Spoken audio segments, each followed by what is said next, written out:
Dalam video ini, kami akan menerangkan The Unieler.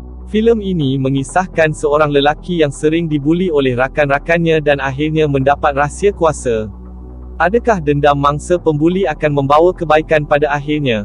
Mari ketahui dalam The Unieler. The Unieler bermula dengan seorang lelaki tua bernama Pifluiger yang sedang membongkar sebuah makam suci pada waktu malam. Tiba-tiba petir menyambar kubur dan membuatkan dia membuang. Selepas letupan, cahaya keemasan kelihatan. Pifluiger hanya ketawa dan pergi. Keesokan harinya, seorang pemuda bernama Kelly memasuki kedai dan membeli makanan. Di sana Kelly bertemu dengan rakan sekolah bernama Dominic. Kelly suka mengunyah plastik. Beberapa pemuda menangkapnya sedang mengunyah plastik pencuci mulut di luar kedai dan segera mengejek dia. Ia tidak berhenti di situ. Pemuda yang diketuai oleh Nelson juga membuli Kelly dengan memasukkannya ke dalam tong sampah. Nasib baik, pemilik kedai dan Dominic yang mendengar kekecohan itu, keluar dan segera menghalau pesalah-pesalah itu. Kelly kemudian menukar pakaian dan pergi ke sekolah. Tiba di sekolah, Kelly sering mendapat layanan buruk daripada rakan-rakannya. Nelson dan kumpulannya nampaknya merakam buli itu dan Kelly menjadi bahan ejekan di satu sekolah. Kelly secara tidak sengaja terserempak dengan seorang pemuda bernama Tucker. Tetapi kerana dia meminta maaf, Tucker melepaskannya. Semasa di rumah, Kelly membantu ibunya, Bernice, mengangkat barangan runcit dari kereta. Di tempat lain, Dominic marah dengan ibunya kerana dia mengejek tabiat pelik Kelly makan plastik. Di tempat lain, kelihatan seorang lelaki bernama Red Elk yang sedang melakukan ritual. Dia adalah penjaga makam suci yang telah dibongkar oleh Pifluiger pada malam sebelumnya. Adegan itu kembali kepada Kelly yang terbaring tidak berbaju di atas sofa. Bernice memanggil doktor ke rumah kerana dia bimbang tentang Kelly, yang mempunyai penyakit aneh selera makan. Doktor mencadangkan agar Bernice membawa Kelly ke pakar psikiatri untuk diperiksa keadaannya.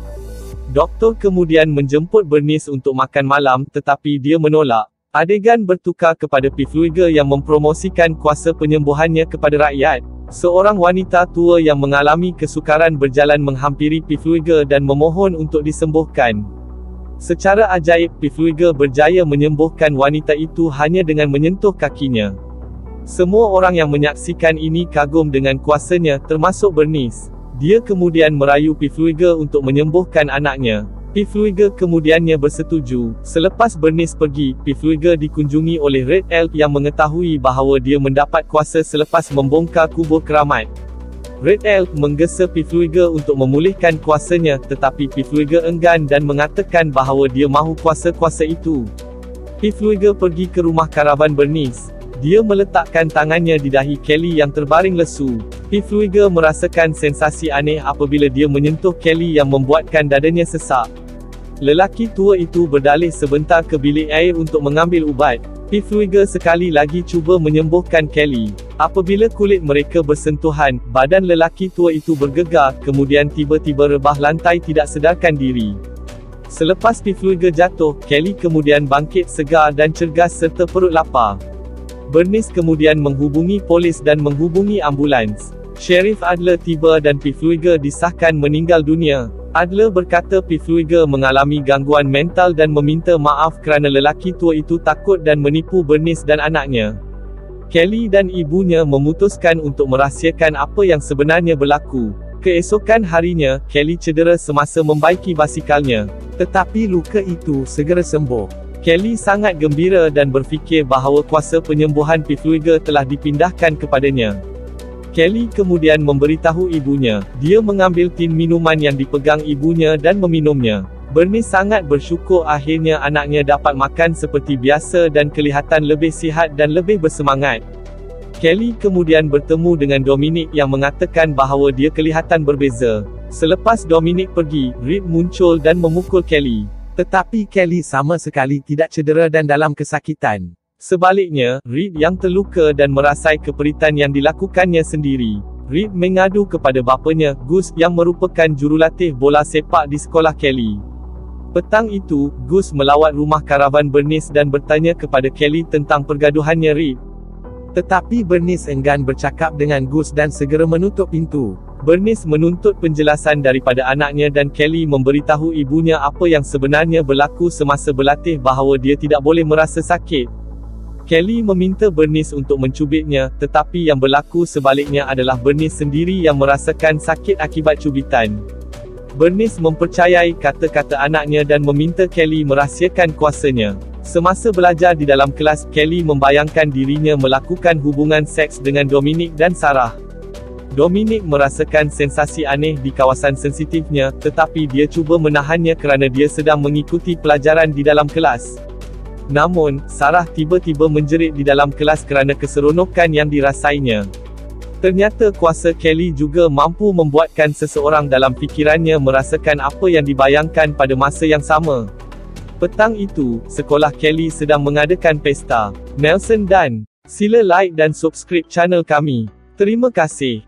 Kawan-kawannya menggoda Dominic tetapi dia kelihatan tidak selesa. Kelly menghampiri mereka dan cuba membantu Dominic. Kelly hampir bergaduh dengan Nelson dan rakan-rakannya, tetapi Gus segera memecahkan mereka. Jelas sekali bahawa Gus tidak menyukai Kelly dan ingin mengetahui apa yang sebenarnya berlaku. Rip. Nelson dan rakan-rakannya pulang dari parti dengan kereta Brad. Dalam perjalanan, mereka melihat Kelly pulang dengan basikalnya. Brad kelihatan kesal, dia menggenggam steering sambil menghentak pedal gas cuba memukul Kelly. Nelson dan yang lain kelihatan panik dan tegang apabila Brad memandu keretanya dengan laju. Brad berjaya memukul Kelly sehingga badannya masuk ke bawah kereta. Anehnya, Brad yang meninggal dunia dan Kelly tidak cedera sedikit pun. Nelson dan yang lain segera melaporkan kejadian itu kepada polis. Dominic dan Sarah terkejut dengan kemalangan yang membunuh Brad. Polis dan ambulans tiba di tempat kejadian. Begitu juga dengan Bernice yang risau dengan keadaan anaknya. Kelly sudah pun mendedahkan rahsianya kepada Dominic dan dia berjanji tidak akan memberitahu sesiapa. Nelson dan rakan-rakannya berkata bahawa Kelly sengaja menyakiti mereka, walaupun Brad telah cuba mengelak daripada terserempak dengannya. Tetapi Sheriff Adler tidak percaya apa yang Nelson dan rakan-rakannya katakan. Keesokan harinya, Red Elk melawat kubur Pifluger untuk mengesahkan sesuatu. Di tempat lain, Nelson dan rakan-rakannya sedang menonton Kelly dan Dominic makan tengah hari bersama-sama di sekolah. Nelson nampaknya sedang merancang sesuatu dengan rakan-rakannya. Pada waktu petang, Red Elk melawat Kelly, yang bekerja sambilan di sebuah restoran. Lelaki itu berkata bahawa sangat pelik bahawa Kelly tidak cedera selepas kemalangan itu. Kelly berhujah bahawa dia dibuang ke dalam semak. Red Elk bertanya kepada Kelly tentang Pifluger. Pemuda itu berkata bahawa Pifluger sedang cuba menyembuhkannya dan baru sahaja meninggal dunia. Apabila dia pulang ke rumah, Kelly mendapati ibunya sedang sakit. Kelly keluar membeli ubat untuk ibunya. Tetapi tanpa disedari oleh Kelly, Nelson dan rakan-rakannya berada berdekatan, memerhatikan keadaan rumah. Selepas melihat kereta Bernice memandu pergi, Nelson dan rakan-rakannya menyangka tiada sesiapa di rumah Kelly rumah. Mereka kemudian memasang rantai pada sokongan batu rumah Kelly dan menariknya dengan mereka kereta. Tindakan Nelson dan rakan-rakannya menyebabkan paip gas di rumah Kelly tertanggal dan mencetuskan letupan yang memusnahkan rumah karavan Kelly dan membunuh Bernice yang berada di dalam. Kelly, yang baru tiba, kemudian menceroboh masuk ke dalam rumahnya yang terbakar untuk menyelamatkan ibunya. Tetapi malangnya, nyawa Bernice tidak dapat diselamatkan lagi. Selepas menjalani rawatan di hospital, Kelly disahkan sihat dan mampu pulang segera. Tetapi Sheriff Adler meminta kebenaran doktor untuk membenarkan Kelly tinggal di hospital malam itu kerana dia tidak mempunyai keluarga atau saudara lain. Adler kemudian melawat Kelly dengan sisa-sisa pakaian arwah ibunya. Red Elk melawat Adler di hospital dan mendedahkan bahawa kuasa penyembuhan Pifluger telah berlalu kepada Kelly. Itulah sebabnya Kelly tidak cedera sedikit pun selepas dipukul oleh Brad, dan baik-baik saja selepas itu berlari melalui api. Melihat reaksi Adler yang tidak semestinya mempercayai kata-katanya, Red Elk kemudian menasihatinya Sheriff bahawa dia boleh datang kepadanya pada bila-bila masa, jika dia mula percaya dan melihatnya matanya sendiri. Selepas pengebumian ibunya, Kelly melawat kubur Pifluger untuk menghilangkan kuasanya. Dominic cuba menenangkan Kelly dan mengatakan bahawa kejadian yang membunuh Bernice adalah bukan salah dia. Tetapi Kelly tetap berkeras. Dia fikir semua ini tidak akan berlaku jika dia tidak pernah mempunyai kuasa penyembuhan Pifluger. Dominic mengalah dan terus menyokong keputusan Kelly. Selepas Dominic pergi, Kelly makan daun anggur kering yang tumbuh di kubur Pifluger. Kelly kemudiannya sakit hingga terbatuk-batuk. Sarah yang sedang mencari Dominic secara tidak sengaja melihat keadaan Kelly yang lemah. Dia segera beredar sebelum Kelly menyedari kehadirannya. Adler kemudian mendekati Kelly dan menawarkan untuk membantu mencari ibu bapa angkat dan tempat tinggal untuk Kelly, tetapi Kelly nampaknya tidak berminat. Adler juga berkata bahawa batu yang menyokong karavan Kelly seolah-olah telah ditarik oleh sesuatu, menyebabkan karavan itu tumbang. Kelly kemudian berfikir bahawa ia bukan kemalangan, tetapi tindakan yang disengajakan. Sebaliknya, Nelson dan rakan-rakannya kelihatan gembira kerana mereka berjaya membuat prank Kelly. Mereka sedikit pun tidak merasa bersalah, walaupun tindakan mereka telah mengambil tindakan seseorang kehidupan. Malah Nelson dan rakan-rakannya tidak teragak-agak untuk mengejek Kelly yang berada di dalam kereta bersama polis pegawai. Membara dengan emosi, Kelly melompat keluar dari kereta Sheriff Adler yang datang dan mengejar Nelson Gang. Nelson dan rakan-rakannya hendak berenang ke dalam sungai. Kelly diam-diam bersembunyi di dalam pokok di tepi sungai. Tucker masuk ke dalam air dahulu. Kelly kemudian mengoyakkan baju Tucker dan memakannya. Kemudian dia mencekik dirinya dengan bajunya sehingga Tucker sesak nafas di dalam air. Nelson dan yang lain cuba menyelamatkan Tucker. Malangnya, Tucker telah mati dan Kelly tersenyum puas. Dengan tegas, Kelly berkata siapa yang seterusnya. Reed yang ketakutan segera melarikan diri. Kelly mengambil baju Tony untuk meneruskan dendamnya. Tetapi Sheriff Adler bergegas masuk dan Kelly melarikan diri dari situ. Nelson dan rakan-rakannya sekali lagi menyalahkan Kelly atas kematian rakan mereka apabila disoal oleh polis. Tetapi Sheriff Adler masih mempunyai keraguan. Petang itu, Dominic dan Sarah bercakap tentang Kelly di telefon. Sarah mengesyaki Kelly tentang semua yang berlaku kepada Brett dan Tucker. Tetapi Dominic mempertahankan Kelly dan segera menutup talian. Dominic dikejutkan dengan ketukan pada tingkap yang ternyata adalah Kelly. Kelly mengajak Dominic keluar kerana ada sesuatu yang dia ingin bincangkan. Mereka berjalan kaki sebentar. Kelly mengakui apa yang dia lakukan terhadap Tucker. Dia melakukan semua itu kerana dia mahu membalas dendam kepada Nelson dan yang lain untuk mereka perbuatan yang telah membunuh ibunya.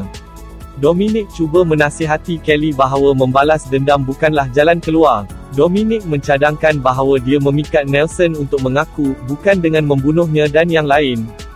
Keesokan harinya, Kelly muncul di makmal fizik dan cuba memprovokasi Tony. Mereka kemudian bergaduh. Tony yang marah kemudian menyimbah cecair panas ke muka Kelly. Tetapi yang cair ialah wajah Tony. Muka Kelly sedikit pun tidak sakit. Semua orang di makmal terkejut dengan apa yang berlaku, termasuk Nelson yang kelihatan panik dan takut. Kelly kemudian menggesa Nelson untuk mengaku perbuatannya yang membunuh ibunya dan meletupkan rumahnya.